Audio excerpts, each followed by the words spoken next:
Hi, my name is Todd Leonard. And my name is Herb Montgomery, and we're just talking.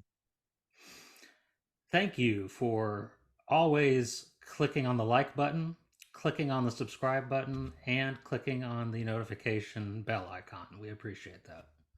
So each week, Todd and I are going to be talking about the upcoming lectionary reading from the Gospels for the upcoming weekend. And we're going to be attempting to talk about each passage in the context of love and inclusion and societal justice. Our hope is that our conversation will be just, as in just talking or justice, but that also something we might say as the conversation goes back and forth, something will be said that will inspire you alongside with us to do more than just talking.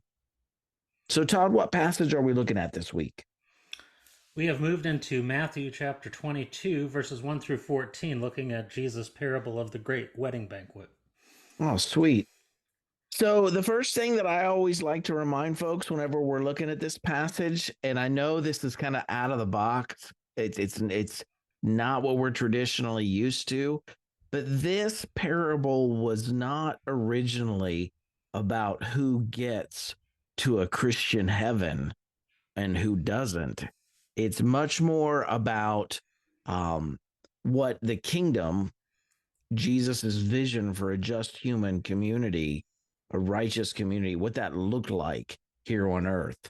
And that saves us as we get into the end of tonight. I don't want to steal too much from what we're going to talk about, but the traditional understanding of this parable is um everybody's invited, and some people accept the invitation, some people don't, and then you have this hairy ending in Matthew. It's not in Luke, but the master of ceremonies comes in and says, how did you get in here without a wedding garment on? And that guy gets kicked out, and then you have to go through all kinds of gospel hoops to solve that if it's about getting to heaven. But there's another way to interpret this that's much more about justice in the here and now than just postmortem bliss. So that's what I want to talk about tonight.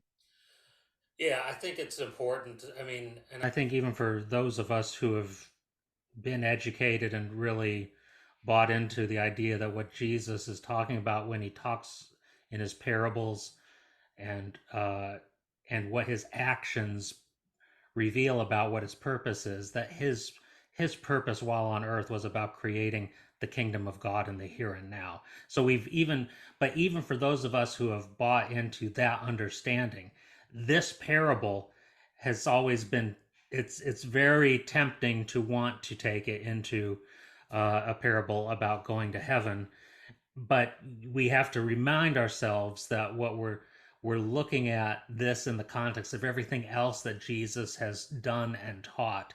And so we have to think about that this is going to be the same way. We're not going to take it into a Johannine understanding about what Jesus' purpose was about moving towards the second coming or moving towards an afterlife bliss. And we're not moving towards a Pauline understanding of salvation that Paul lines out in those writings. We want to stay and align this with what Jesus is teaching in other passages too. And once we Mhm. do that, as we will tonight, we'll see that there is some really profound insights from this passage that align with the teachings of Jesus on the kingdom of God as now.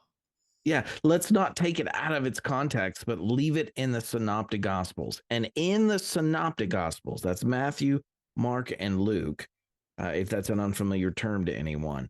But in the synoptic gospels, Jesus isn't starting a new religion. He's leading a Jewish renewal movement, and he's calling his society back to the economic justice teachings of both the Torah and the Hebrew prophets. And he's inviting them into that renewal for his society. And in doing that, he likens that to the invitation to a wedding banquet, where Correct. some people say no and some people say yes. And anyway, that's where we can take it around. But yeah, absolutely. It's much more about in the synoptics. It's much more related to Jesus's vision for what humans could create, the kind of world humans could create, a safe, compassionate, just home for everybody right here, right now, today. So there's two versions of this. It's not in Mark. It really only shows up in Matthew and Luke. And I know tonight is about Matthew's version. That's what the lectionary reading is Matthew's version. But I think it would help us to understand Matthew better if we start off with Luke. Luke is, by most historical Jesus scholars, believed to be the older version of the two. And if we understand what Luke's talking about first, it's very basic and easy to understand. Then we can glean something from the changes that Matthew made to his version of this parable. So if you're okay with that, can we take a minute to look at Luke, Todd? Yeah, it's worth reading through. So in Luke 14:16 through 24, and I hate doing this. I rarely like to read this much text, even in a presentation, because people just go to sleep. But this one's worth reading. So just bear with me, those of you who are watching this. It won't last long, I promise. But Luke's version reads this way: a certain man was preparing a great banquet and invited many guests. At the time of the banquet, he sent his servants to tell those who had been invited, "Come, for everything is now ready." But they all alike began to make excuses. The first one said, "I have bought a field and I must go and see it. Please excuse me." Another said, "I have bought 5 yoke of oxen and I'm on my way to try them out. Please excuse me." Still another said, "I just got married, so I can't come." I guess he had his own wedding banquet to go to. But the servant came back and reported this to his master. Then the owner of the house became angry and ordered his servant, "Go out quickly into the streets, the alleys of the town, and bring in the poor, the crippled, the blind, and the lame." It's ableist language, but this is the language in the story. "Sir," the servant said, "what you ordered has been done, but there's still room." Then the servant told his master, "Go out into the roads and the country lanes and compel them to come in, so that my house will be full. I tell you, not one of those who are invited will get a taste of my banquet." So there's a social dynamic here. Again, this isn't about Christians versus Jews or the Christian religion replacing Judaism. That's not what's happening here. What's happening is there is no middle class in Jesus' society. There's only the haves and the have-nots. And everybody that's invited first, they have the ability to buy land. They have the ability to buy 5 yoke of oxen. They have, they're marrying and they're getting married, and you have that social class. They say no first, and then the invitation turns to those within the society that were in that community, pushed to the undersides and edges of that society. They were the ones that struggled to economically survive, and the goal of the the one inviting is just to have his house full. And so he opens it up, and it's very basic, a very basic version. This is believed to have been, again, the oldest, going back to even the historical Jesus, that it's about a reversal, a common theme in the synoptic gospels, where the last will be first and the first will be last. And those whom the present society marginalizes, those are the ones that are going to comprise what this human community looks like. It's about inclusion and centering a different community that live in a different social location of their society. Right. That's Luke's version. Right. That fits very well with the kingdom of now. I mean, it's again like the Matthew parable. It's been preached very often as a going to heaven type of narrative, but the way that it is set up for those of us who are now embracing the kingdom as now mindset of Christ, that you are seeing. You can read that Luke parable in a way that fits very well. Fits very well. The problem is you get to Matthew and you bring in these other aspects, and that's where it's harder with the traditional reading of Christians. The traditional Christian reading of the scriptures gets you into a little bit of trouble and turmoil with Matthew. So we need to go to that now and kind of read through the differences there, and pull up and then unpack that part. Yeah, so Matthew, if we take the traditional reading, it creates some problems with the Pauline gospel. And not that we're trying to avoid problems with the Pauline gospel, but it's just saying that the traditional interpretation of a heaven focus even has its own problems. So let's sidestep all of that and keep it in the societal justice application. So here's Matthew, same things happening. The kingdom of heaven, not going to heaven, the kingdom. It's like a king who prepared a wedding banquet for his son, and he sent his servants to those who had been invited to tell them to come, but they refused to come. Then he sent more servants and said, "Tell those who have been invited that I've prepared my dinner. My oxen, fattened calf, have been butchered. Everything is ready. Come to the wedding banquet." But they paid no attention, and they went off, one to his field, another to his business. The rest seized his servants, mistreated them, and killed them. That's why. So That's a big shift. That's right a very different. Yeah, now we're into a very violent version of this story. They didn't just refuse to come and say, "I've got other things to do." They killed the ones who were extending the invitation. And then the king was enraged and sent his army and destroyed those murderers and burned their city. Then his servants Then he said to his servants, "The wedding banquet is ready, but those I invited did not deserve to come. So go to the street corners and invite the banquet to anyone who you find."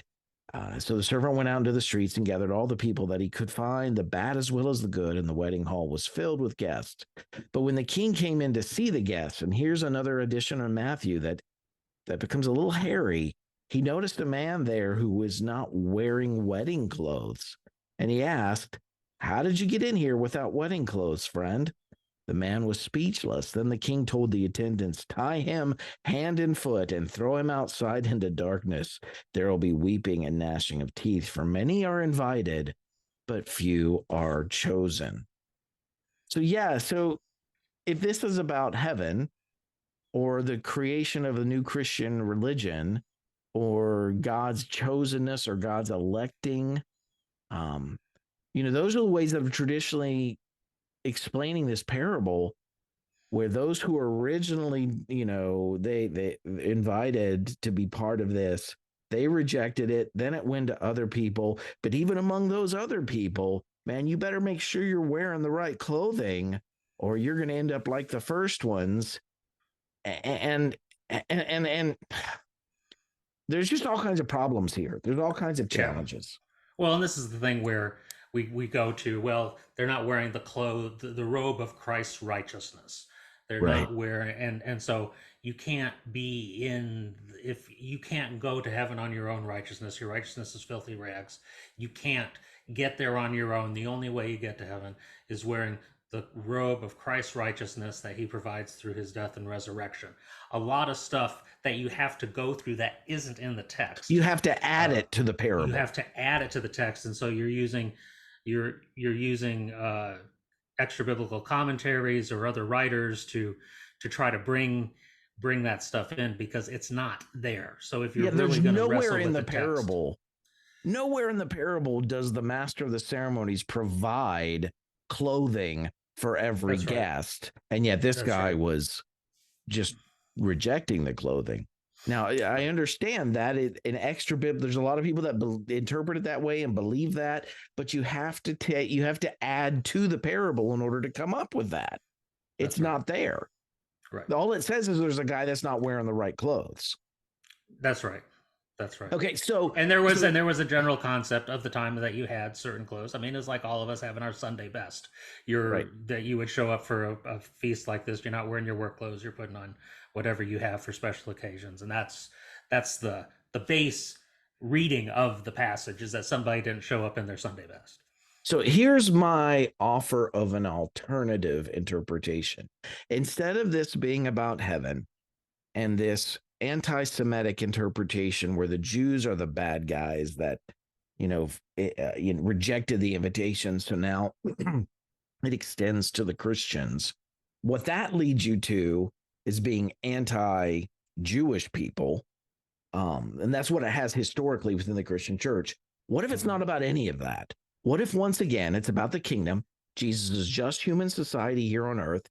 And just like the Hebrew prophets were calling the Jewish society back to the justice teachings of the Torah. Mm. The Hebrew prophetic tradition is a social justice tradition. They're always calling out the societal injustices of those in power, and so those are the servants that were mistreated, that were extending the invitation. So instead, once again, the invitation now leaves the privileged, the elite. It's still like in Luke, where it's about classism.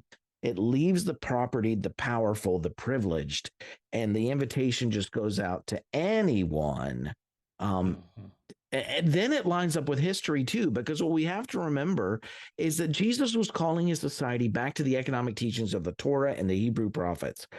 Because of the failure to return to what the Torah taught economically, talking about the year of Jubilee and all those other things, what we know historically eventually happened was in the mid 60s, the poor people within Jerusalem, and Judea, they had finally had enough, and we have the poor people's revolt, where they storm into Jerusalem, they take over the temple. Josephus tells us the first thing they do is grab the ledger books where all the debts were recorded, and they throw those into the fire. They burn those. They basically they force a year of Jubilee where all debts are canceled. But it doesn't stop there. They run all the wealthy, the rich, the elites out of Jerusalem, and they take over the entire city, and they lead from that act to try to reach out even to the Roman Empire and liberate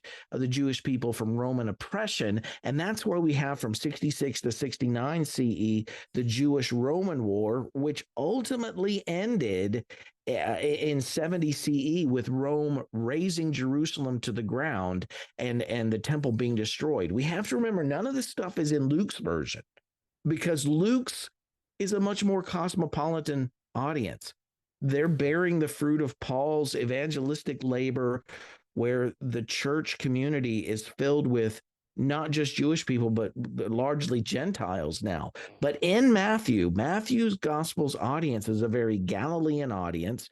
It's still a very Jewish population, where now you have Jewish Jesus followers who, like every Jew at that time, is trying to make sense of why Jerusalem was destroyed, and how could this have happened, and what is the world going to look like now without Jerusalem and without a temple. And they're trying to grapple with this, and what they blame it on is poverty.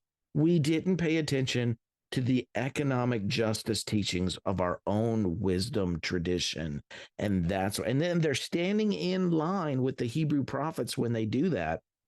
Right or wrong, good or bad, that's their grappling with, and their reasoning for why the events have happened the way they've transpired. And now, instead of this parable being about heaven and those Jews that were rejected and the Christians that are now the chosen, and so you have this, and you land in an anti-Jewishness, pro-Christian, what you have is a parable that's leading us instead to be anti-poverty and pro economic justice, and that societies that are economically unjust are unsustainable. And you have this invitation going, the invitation of what a world could look like, being extended to these people who have the ability to buy property and businesses and oxen and all that, but them rejecting it. And instead, the new community that finally ends up existing are those who used to be presently marginalized still, but it's Right. an And that's, economic justice society. you have, and Matthew is writing to a group of people who not only are on the margins, they've been, as we're seeing people fleeing from Gaza right now, you have people who've had to flee their homeland because of the raising of Jerusalem by Rome. And so Yeah. they are now, Matthew is writing to a group of Jesus followers who are trying to make sense and mostly Jesus followers of Jewish heritage, who who are trying to make sense of who they are as a people and what does it mean to be followers of God when we don't have a temple, we don't have a homeland, and we're we're trying to make sense of we believe in what Jesus was doing, but how do we what is the future for us, and what does community look like when everything that we've anchored to in the past is gone?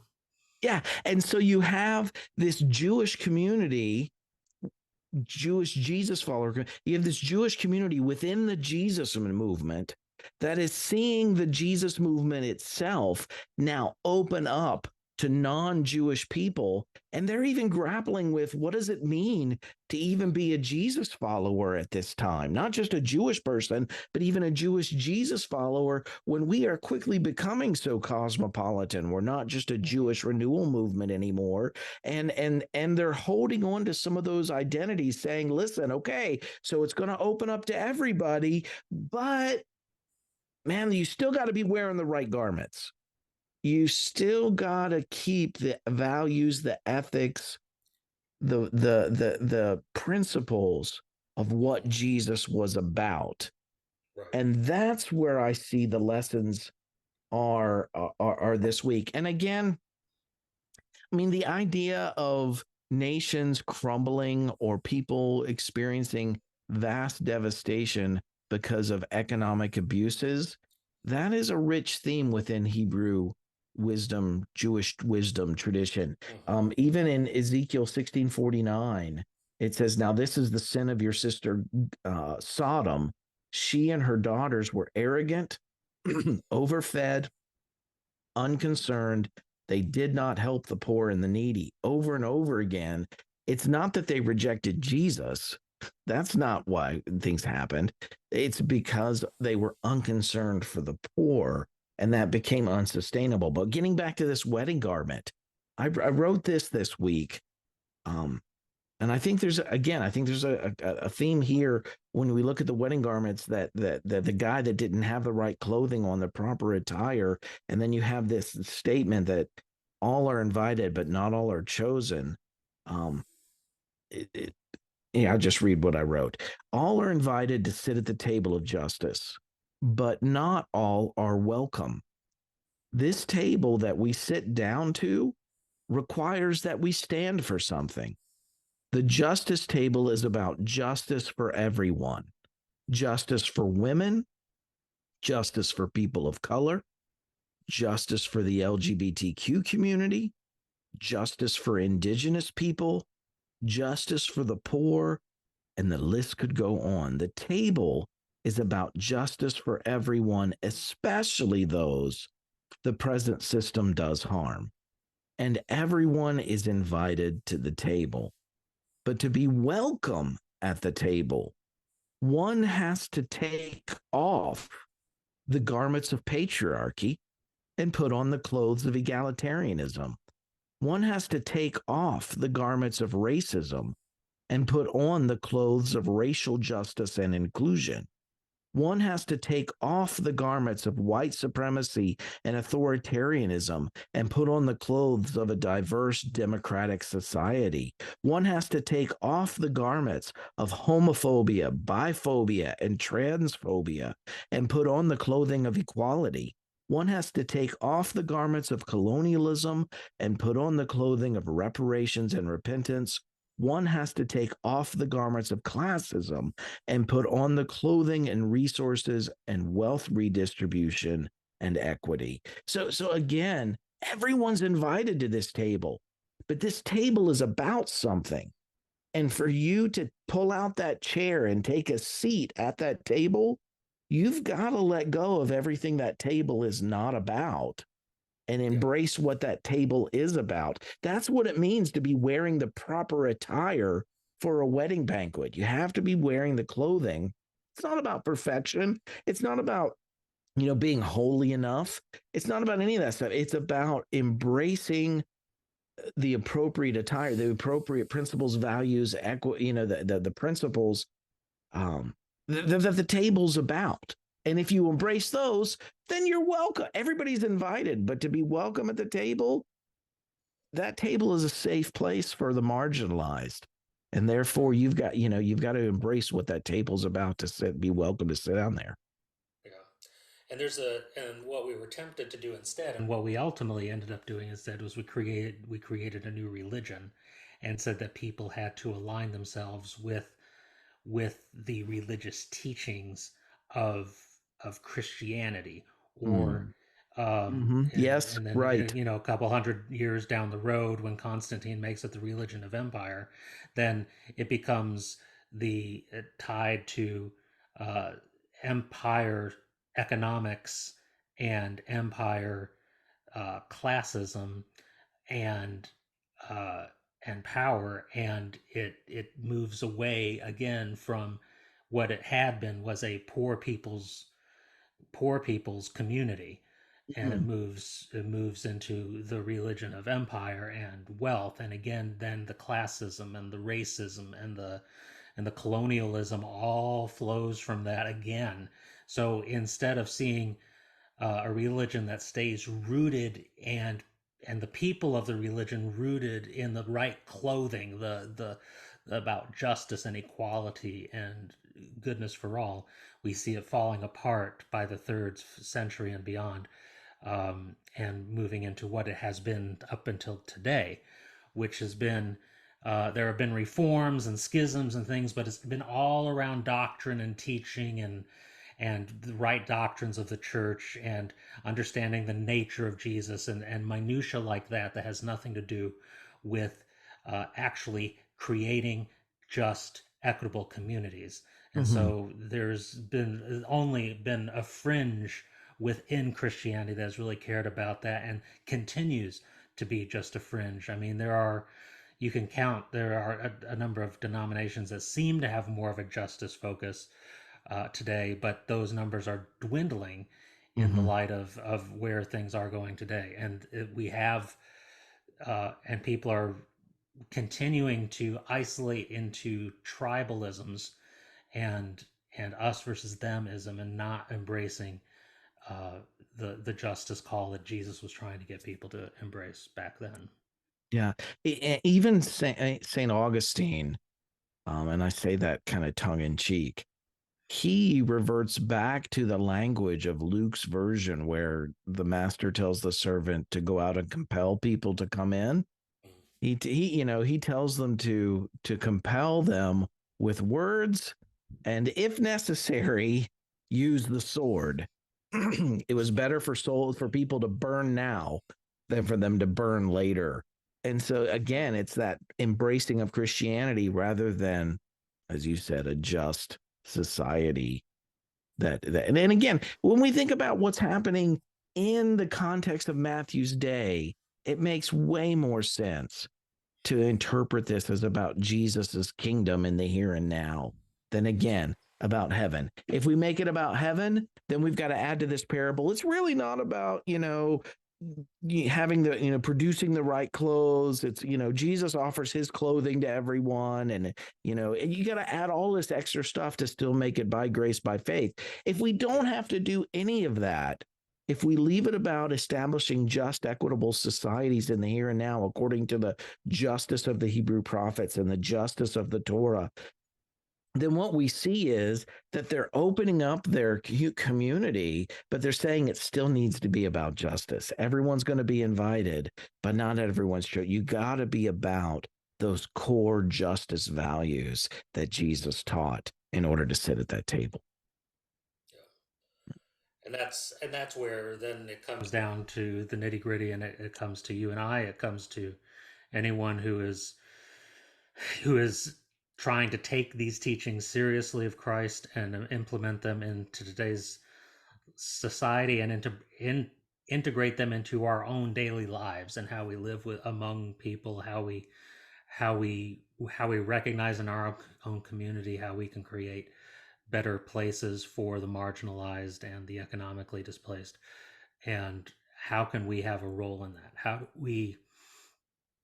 do we um, be part of that inviting group, of inviting others to the table of economic justice? How do we ourselves make sure that we're operating as a follower of Jesus in the right clothing that he calls us to wear for this type of work. And Yeah, I mean, as a person of privilege who lives in a certain social location, I have privileges that I did nothing to earn them. You know, I did nothing to receive those. I just have them because of the way our society operates and the choices and the way we've chosen to shape and structure our society.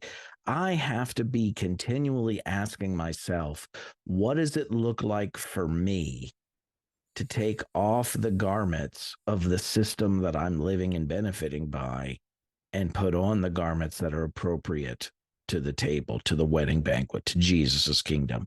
What does that look like? And again, for the poor people, for them, this was good news. They just pulled up a seat. You know what I mean? They were already there.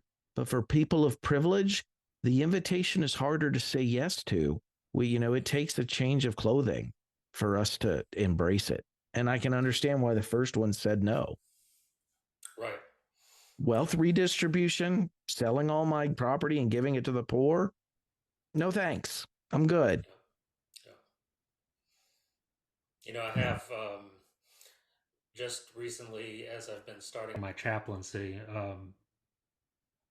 the my rounds that I'm doing include optional extra rounding that I can do. I don't have to do it, and some of that rounding includes going into the behavioral health units of the hospital and interacting with people who have mental illness, severe mental illness.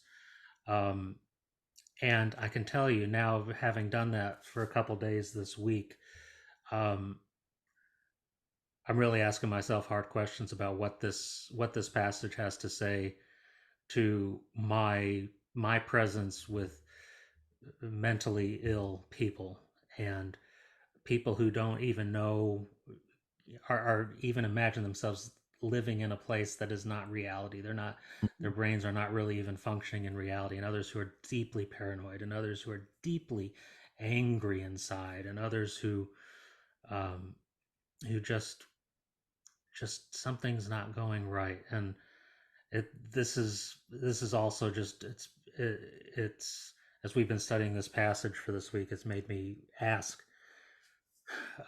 what I can do to be honoring and inclusive to those people that I'm serving Mm-hmm. in what they call it the West Tower, uh, floor 4, and they call it the Wild West.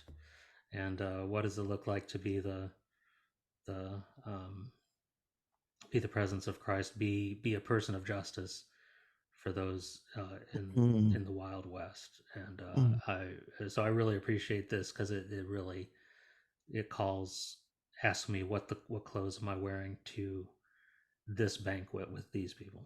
Mm-hmm. I love that. Those are the right questions to be asking. Yeah. Yeah. Well, Wow. this is good stuff, man. This takes a passage that had given me fits for a long time that I didn't like, frankly, and it gives this interpretation seems much more in line with who Jesus is, and again calls us to the work of justice in our own lives, in our own context. So thank you for bringing that together for us. And do you have anything else for us before we go? No, that's all I got, Todd. Thanks for joining in the conversation as always. I appreciate your feedback and your input and what you bring to the table. So thank you. Thank you. Where can people find you, Todd? They can find outdated things about me at toddjleonard.com. One day I will start making use of that and making it more current, but you can find contact information and background information about me there. Herb, where can we find you? You can find me at renewedheartministries.com and all the rabbit holes that will lead you down.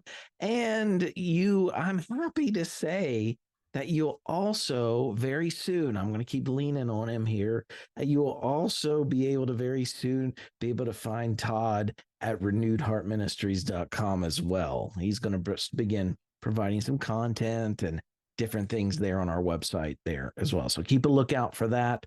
Stuff from Todd is on its way.